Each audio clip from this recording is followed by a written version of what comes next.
Bonjour et bienvenue dans cette nouvelle présentation de Jitney Trade, la revue des marchés hebdomadaires. Donc grosse semaine encore, semaine de baisse, forte baisse évidemment. On va développer deux sujets, surtout la force du dollar américain, donc ce qui dérange un petit peu tout le monde, surtout les ressources. Et puis on se pose un petit peu la question de savoir pourquoi le dollar pardon, a une force comme ça, alors que finalement, on n'arrête pas d'emprunter. Il y a des déficits aux États-Unis, ça va pas très bien.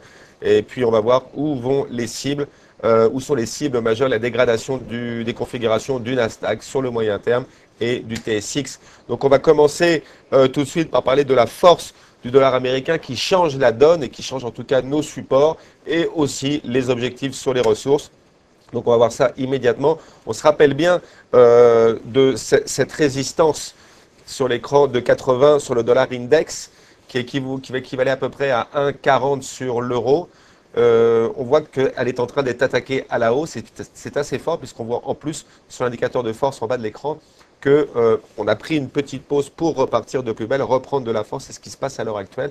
Alors ça, évidemment, c'est une poursuite de rebond. Alors à regarder quand même, il ne faudra pas le négliger, c'est le croisement de la moyenne mobile, le croisement à la hausse des deux moyennes mobiles 55 jours et 50 jours pardon, et 200 jours. Alors ça amplifie le rebond parce qu'il peut y avoir un retournement majeur sur le dollar américain. Donc ça ne pas négliger, surtout à s'en souvenir. Alors ça peut être comme à gauche de l'écran et comme en 2004-2006, un retournement haussier de rebond pour mieux repartir derrière. Mais en tout cas, il est mieux de rentrer sur les ressources le moment où ça recroisera à la baisse pour repartir avec une force supplémentaire baissière. Mais pour le moment, la force haussière du dollar américain pèse sur tout ce qui est ressources, pétrole et or, bien sûr. Donc, il faut patienter à ce niveau-là. C'est un signal majeur qui change un petit peu tous les niveaux. Oui, on peut rebondir sur les 85 $ du pétrole qui sont des supports majeurs, et puis avoir des achats autour des 700 $ sur l'or. Mais est-ce que c'est vraiment pour repartir très fort ou juste une pause dans une baisse? Là, c'est une autre histoire. Donc, mais le dollar américain montre au jour d'aujourd'hui sa force. Il faudra faire très attention sur les supports, en tout cas être très précis sur les supports des ressources. Maintenant, passons directement au Nasdaq et la dégradation et le signal majeur qu'on a eu sur la fin de mois la semaine prochaine, donc sur le mois de septembre qui est catastrophique pour les grosses capitalisations du Nasdaq. On parle des Google, des Apple, Intel, Cisco, Qualcomm, etc. Donc c'est un signal qui est assez majeur, on le voit très clairement à l'écran, c'est en plus un signal technique des prix qui est validé en plus par l'indicateur de force en bas de l'écran, c'est un gros signal de baisse, c'est-à-dire que là on va carrément aller sur le prochain support qui est la cible des 32,35 de août 2004.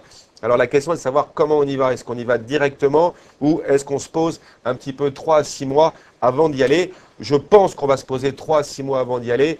Les votes sont passés, autant au Sénat qu'à la Chambre des représentants. Donc ça devrait calmer un petit peu le marché, même si les réactions étaient négatives vendredi soir à la clôture. En tout cas, dans l'ensemble, ça devrait calmer un petit peu le marché. Mais nos indicateurs nous indiquent en tout cas qu'on ira plus bas. Alors la question, c'est 3 à 6 mois de pause pour rebaisser, ou baisse directe, ou 3 mois seulement. Ça devient un petit peu compliqué, mais en tout cas, le marché n'est pas du tout à l'achat. Et tant que ces cibles et les cibles majeures, 32,35 sur août 2004, les mêmes cibles ne sont pas trouvées, ça ne sert pas à grand-chose d'acheter vraiment dans les portefeuilles. C'est vraiment du trading à court terme, à 3 mois, à 4 mois et pas plus que ça.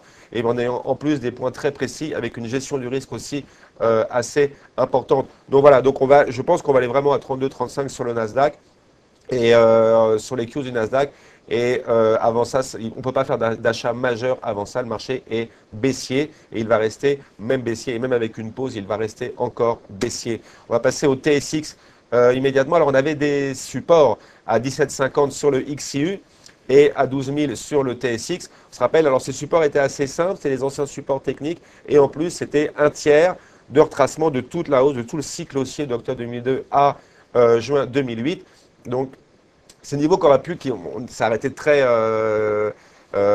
rapidement sur ces niveaux, puis on les enfonce maintenant. Alors, enfoncer ces niveaux, ça veut dire qu'on va aller voir la prochaine cible qui se situe sur le 50% de retracement à 15,42 sur le XIU et ce qui correspond à peu près 10 400, 10 500 sur le TSX. Alors, ici aussi, est-ce qu'on y va directement ou est-ce qu'on y va, ou est-ce qu'on attend 3 à 6 mois de pause pour aller chercher ces niveaux après? Je ne sais pas très bien, je privilégie aussi la pause, mais avec des résistances à 18 et 12 000 sur le TSX. Mais en tout cas, je crois qu'on ira sur les cibles majeures 15,50.